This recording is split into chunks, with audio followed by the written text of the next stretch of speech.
Америкийн нэгдсэн улсад байгаа иргэн сайхан бэлгийн одоо ярьсан ярилцлагыг би сонссон. Зүр их л сандарсан үнийг яриа байлаа. Тэгээ өөрөөр хэлбэл харийн нутагт харийн компани PR-ыг хийж байгаа тийм ээ, нэг тийм ядмагхан өөрийгөө өмөрсөн үний яриа гэж би харж байгаа.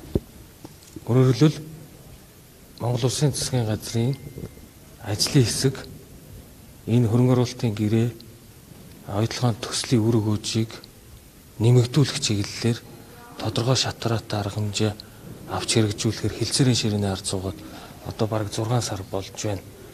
Баг багаар одоо ахиж сурагшилж байгаа зүйлүүд байна. Ойлголцож байгаа зүйлүүд байна. Бүр ойлголцохгүй зүйлүүд байна. Зүгээр сайхан бэлэг ерхий сайд асны ярьж байгаагаар тэр ер нь их зөв зүйтэй зүйлийг бид нар 8 жилийн өмнө эхлүүлж гэдэг тийм зүйлийг хэлэх шиг болно лээ. Тэгээ би энэ дээр бол яг эсрэг бодолтой байдаг. Одоо бидний яриад байгаа Дубайн гэрээ гэж ярьдаг Далдуурхан бүтээн байгуулалтын санхүүжилтийн төлөвлөгөө бол оюутлагын төслийн Монголын үр өгөөжийг эрс дордуулсан муутгасан ийм олон зүйл залтуудаас бүрдсэн ийм одоо гэрээ төлөвлөгөө. Тухайлах юм бол ил уурхайн бүтээн байгуулалтын зардал 1.1 тэрбум төгрөгөөр тэрбум Америк доллараар хэтрээд байсныг хүлээн зөвшөөрч баталгааж болсон. Яагаад тухайн үед зардал 1.1 тэрбумаар ил уурхай төр хэтрээд байхад хөндлөнгийн шинжээч томилж, хөндлөнгийн аудит томилуулж өнөөдөр шиг нөхцөл байдлыг үүсгэж болоогүй.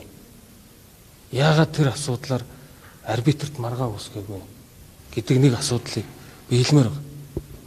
Хоёрдугаарт татвартай холбоотой өнөөдрийн маргааны эхлэлийг тэнд тавьсан. Өөрөөр хэлбэл аж ахуйн нэгжийн орлогын албан татвараас аж ахуйн нэгжийн орлогын албан татвартай холбоотой татврын маргааныг хүлээн зөвшөөрсөн. Дээр нь хамгийн аимшигтай зүйл нь оюутлагын олборлолтоос зөвхөн алт зэсийн одоо зэсдэр ашигт малтмлын нөөц ашигласны татвар буюу амнаатыг тавина. Бусад одоо молибдын зэрэг маш ихээр дагалдж байгаа одоо эрдэс баялагт амнаат авахгүй гэдгийг хүлээн зөвшөөрсөн. Өшөө дээр нь санхүүжилтийн баталгаа гэдэг цоо шин нэр томьёог оруулж ирж түүгээрээ дамжуулж төслийн санхүүжилт бүрээс 1.9% авдаг ийм одоо алдагдaltaй манад алдаатай зүйлийг хүлээн зөвшөөрсөн. Би нэг зүйлтэй холбож хэлхийг хүсэж байна. Далд уурхай гэдэг энэ их өндөр өртөгтэй төслийг зээлийн санхүүжилтээр хийх тэр болгоныг энэ далд уурхайн бүтээн байгуулалтын санхүүжилтийн төлөөр зөвшөөрсөн. Би та хэдэд богинохоон тоо хэлье. Төслийн санхүүжилтийн зээлийн хүүн лайбер дээр нэмэх нь 6.5%. 6.5 дээр нэмэх нь Лондоны төв банкны жигэнсэн дундаж хүүнийг 1.5 гэж үзэхэд 8%. Нэмэх нь саяны 1.9 нэмэхээр ингээд 9.9 буюу 10% хүүтэй бараг ламбардны хүүгээр энэ том төслийг санхүүжүүлэх зөвшөөрлийг олгосон гэж хэлж байгаа.